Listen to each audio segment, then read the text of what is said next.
कौन आपण माने जानती कि सुदामा कहीं गरीब थिले? तेबे चलतु कथा हवा। पौराणिक कथा अनुसार सुदामा एवं भगवान श्रीकृष्ण गुरु संदीपनी आश्रम शिक्षा ग्रहण करुले। से आश्रम पाखरे जड़े बुढ़ी महिला भिक्षा मागी रोते। थे कौन है, बुढ़ी महिला दिन सारा जिते बुलिले भी तांको कौन सी भिक्षा मिल नाला। तो शेष में किसी सुखिला चना मिलता। तो सेतेबेले संध्या हो जाइथिला एवं बुढ़ी महिला जनक बुली बुली क्लांत हो पड़ते।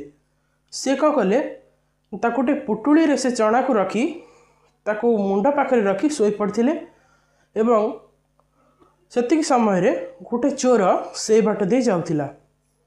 से पुटुली को देखि भाविला जे या मध्य सुना एवं कौन से मूल्यवान रत्न थई पारे।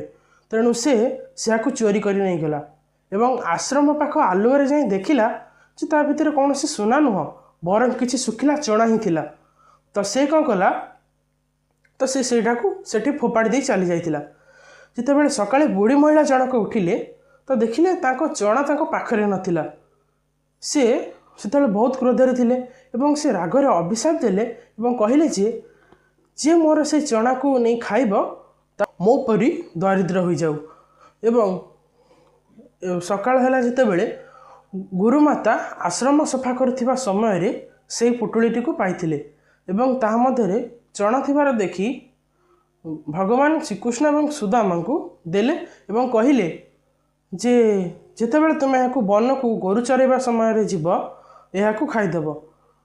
सेतेबेले सुदामा तो ब्रह्मज्ञानी थिले। से जानि पाइले जे चना होछि अभिशप्त एवं वन रे गोरु चरेबा समय रे से चना को निजे खाई देथिले एवं सखांक उपर आसुथिबा विपद को निज मुंड उपर को नहीं जाउथिले। कमेंट माध्यम रे बतांतु कौन सुदामा ठीक कले।